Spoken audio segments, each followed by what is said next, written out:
27 c'est encore trop peu. waa Saint-Louis du Sénégal ñu ngi leen di nuyu waa mais rue de nag Paris loolu waa Diamaguène waa Pikine kii ñoom ñëpp ñu ngi leen di nuyu bu baax a baax Moustapha suñu gisee parquet lii yëpp financier xaw ma pôle financier bokk na ci réalisation yu Macky Sall yu baax li ñu gis yëpp Moustapha bokk na ci nee nañu lii yëpp mënul am te ndayu mbili gi ñi nga xamante ne moom la askan wi faloon jox ko teg loxo dëkk bi muy Macky Sall ak ay ñoñam tey ñoom ñi nga xamante ne dem nañ seen yoon ñii paye les pots cassés moo di seen jegeñaale classe par ba gi tey ji ñoom ñoo nangu nara rangu lépp luy njombe lu Macky Sall defoon. waaw mais xam nga awa man benn jour wax naa fii ci keppaar gi ma ne dama yaakaar ne ñi nga xam ne ñoo faroon ak Macky Sall di ko défendre di ko waxal am na ci ñoo xam ne sax xëy na subir nañ ci loo xam ne bu dul woon cofeel gu ñu am ci Macky Sall duñ ko ci subir wala ànd gu ñu àndoon ak parteem ñooñu defe naa dinañ dégg lii di xew ci réew mi ñu jekki-jekki taxaw ci seetu xool seen bopp daan na ñun ndekete li xew ci réew mi xamuñ ci dara parce que ce qui est en train de se passer li nga xam ne moom la ñuy gis nii awa bari na waa APR yoo xam ne ni mu la bettee la leen di bette ah. Ah bon?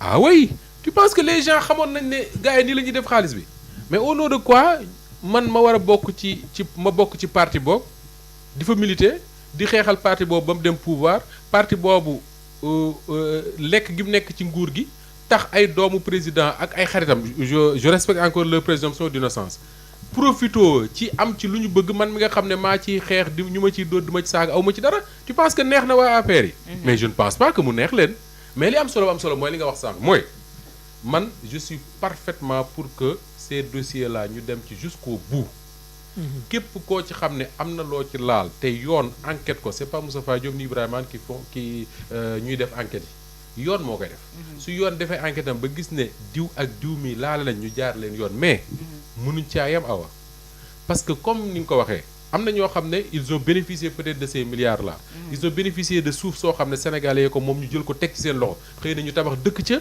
xëy na ñu jaay ko et d'ailleurs c'est pas pour rien que le parquet a prévu envisage boobu nangu seen biens yi ñoom. waaw bien sûr nangu seen biens yi mais awa wuruñ ca yem su fekkee dañoo def ay enquête ba wane ne ka nga xam ne moo doon njiitu réew mi nekkoon président de la République du Sénégal. lii yëpp waxuma ay nit wax ko de mais su enquête wane ne lii yëpp su possibilité c'est parce que moom da responsabilité daf ci engagé bu baax a baax mais nañ ko jaarale fi ñuy jaare beneen sénégalais bu ko def. parce que c'est un citoyen sénégalais comme tous les autres. Ce qui s'est passé au Sénégal diggante 2000 ba 2024. c'est inacceptable et ça s'est gravement aggravé su ma ko mënee waxee noonu à partir de 2012 parce que bi Ablaye Wade jiitee Sénégal 2000 ba 2012 doon nañ dégg yu bari ay scandale et d'ailleurs je dis souvent que ni la différence entre le règne de Wade ak le règne de Macky Sall mooy su Wade gisoon nga ay DG yoo xam ne Wade moo leen fal ci loxoom rapport épinglé ñu jàpp leen def ci kaso bi waaw loolu moo su Wade nga doon gis presque chaque mois presse bi génn scandale c'était vraiment le pain de la presse de tous les jours. Mais Macky Sall de 2012 à 2024 nañ ma wax kan lañ fi jàpp ci ku bokk ci nguuram koo xam ne un rapport daf ko épinglé.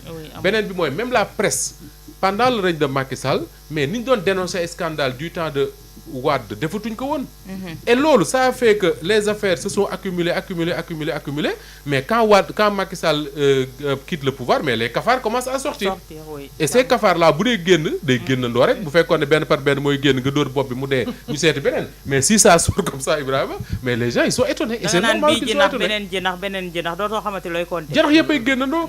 et loolu Macky Sall aurait dû épargner ces gars de ça s'il avait fait le travail bi nga xam ne les corps de contrôle moom lañu ko santoon. mais les rapports de la CENTIF dont on parle mais su fekkoon ne bañ ko doon def di ko jox le parquet bi fi nekkoon à l'époque parce que joxuñu ko Macky Sall liggéeyoon na ci liggéey bañ ci war a liggéey dinañu agsi fii les rapports de l'IGE noonu tey s'il avait fait le rapport l'audit des finances publiques quand il a gagné en 2019 mais su Diomaye Faye ñëwee lii xew yëpp du xew dëgg la mais la loi lui dit de le faire il ne l'a pas fait mu teg ci concam Georges tey jii Guy Marius Sagna kon bi mu doon wax haute trahison pour Macky Sall il avait vu juste parce que tey jii ñii ñëpp mënuñu def ces degrés insoupçonnés de crime ni ko parquet bi waxee te Macky Sall mënu koo yëkk xamul li nga xamante ne moom moo di xew donc mën nañu wax ne c'était lui le chef de file. ah non mais comme li ma xam ne dama la wax léegi am na ministre yoo xam ne surtout ñu nekk à des certains postes de responsabilité au niveau du ministère des finances du plan de l'économie et yooyu lii mënul xew au trésor public yéeguñu ko.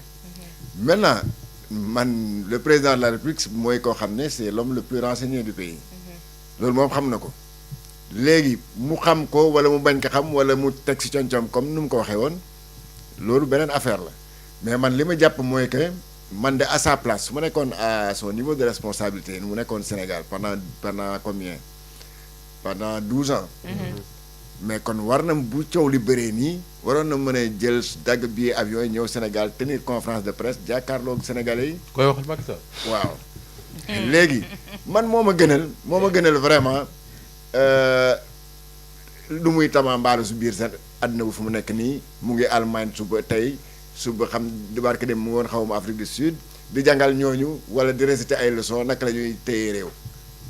wala naka la ñuy téye économie wala naka la ñuy suqalee Afrique yow nga nekk fii pendant 12 ans 20 ans au max 20 ans plus de 8 ans su Ablaye Wade nga dem rek Sénégal mbooti ne kurul man saa yi nga ne da ngay dem si Afrique moom bu bëggee nekk président du monde na ko nekk mais na ñëw setal boppam su ñu koy wax ni après boobu nag mën na dem di voyager di jàngalaate joxe ay cours sax dans les grandes universités des États-Unis wala mu nekk un grand économiste parce que lu xew nii Sénégal da gars yi bu ñuy wax xam naa ñi ko ñu xam actualité Sénégal dañuy reetaan dañu waa kii fu mu nekk moom fu mu nekk nii saawaay li ngi di xew sa dëkk avec les milliards dont on parle là lui-même xam naa il doit s'étonner xam nga kan moo doon wax ne xaw ma Ibrahima xaw ma Moustapha am na waa APR yoo xam ne bu ñu déggee lii dañu waa mais ñun dañu doon nelaw mais de la même manière que moom si boppam bu déggee lii dina ne mais attends parfois dina dégg loo xam ne wóor na ma ne dina dégg loo xam ne il va sourire parce que dina xam ne il va se dire bu fekkee ne am na il va se dire en âme et conscience que lii xamoon naa ko.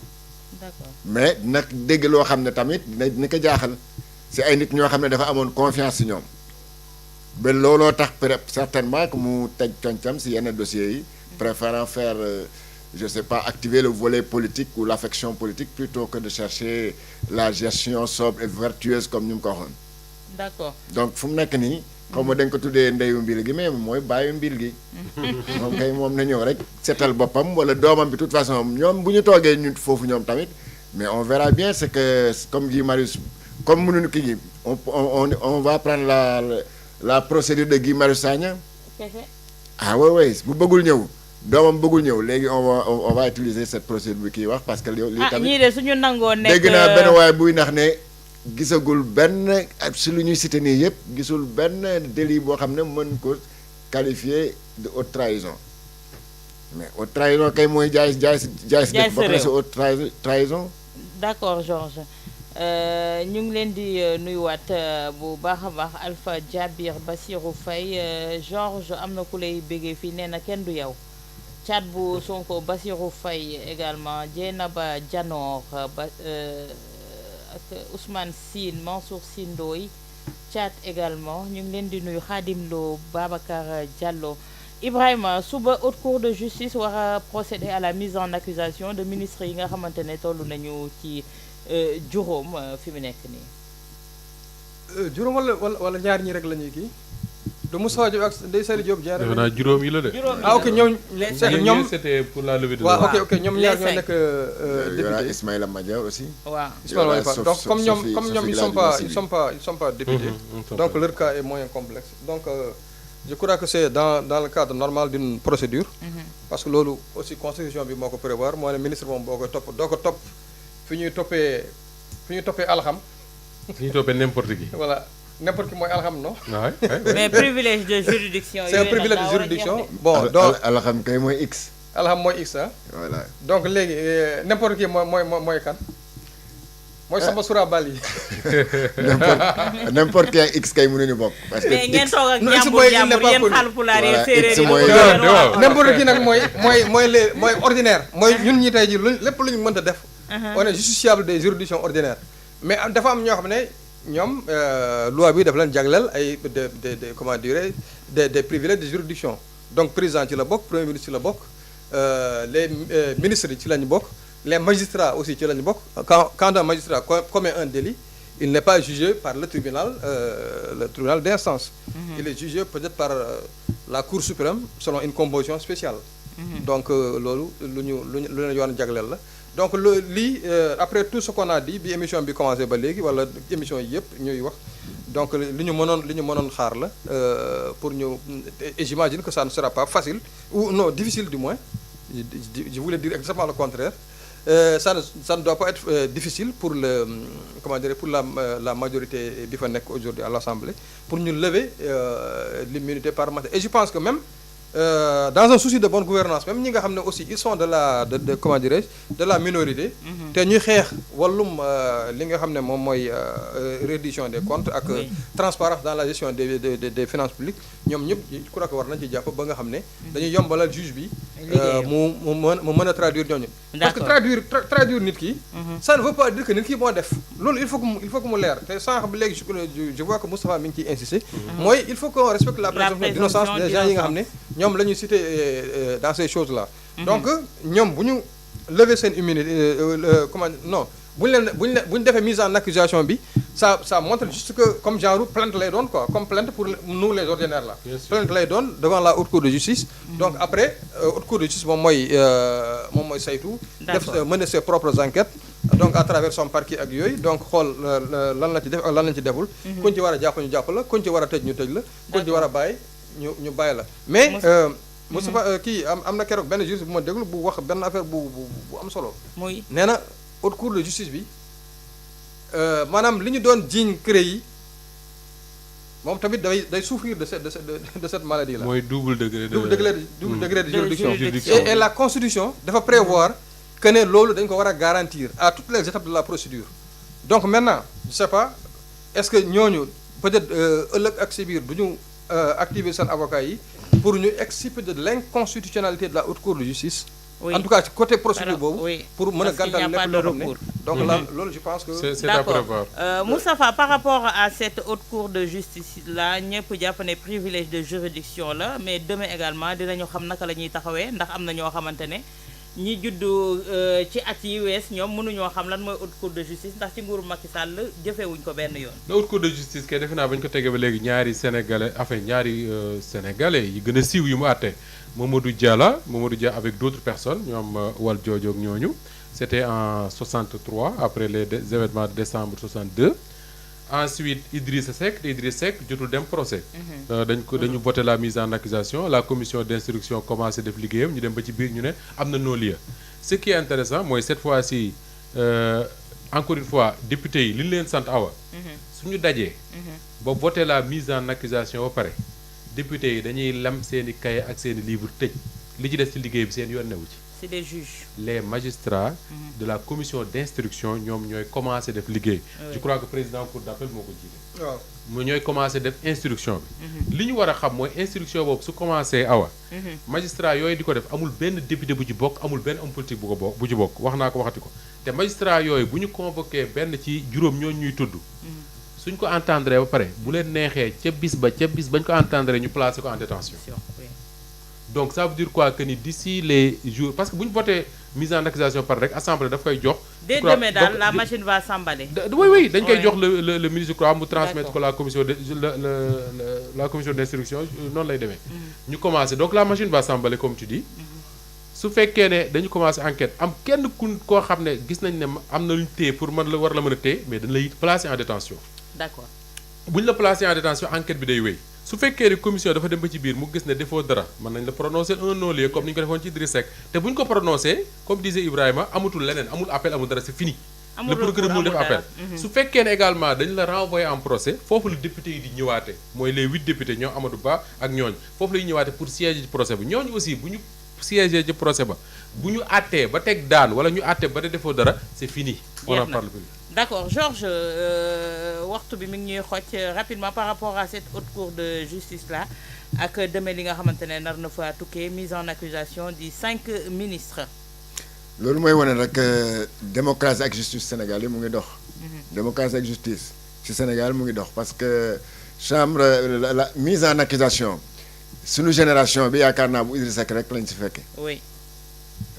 Les plus anciens mën nañu évoquer peut-être le cas de Mamadou Dia comme ni ki waxee mais pourtant cette chambre d'accusation là la mise en accusation elle est prévue dans la constitution mais mosoo gis à part cas yooyu la sit noonu mosoo gis benn ministre bu ñu ne nañ dem seetaani à part le Karim Wade là ancien ministre. Oui. ñu koy yóbbu justice. ba de utiliser la haute cour de justice. avec Karim Wade je crois il y avait pas de mise en accusation. Il y avait même pas de mise en accusation. non parce que boobu CREI la woon. voilà boobu xam ne CREI moom sax loolu.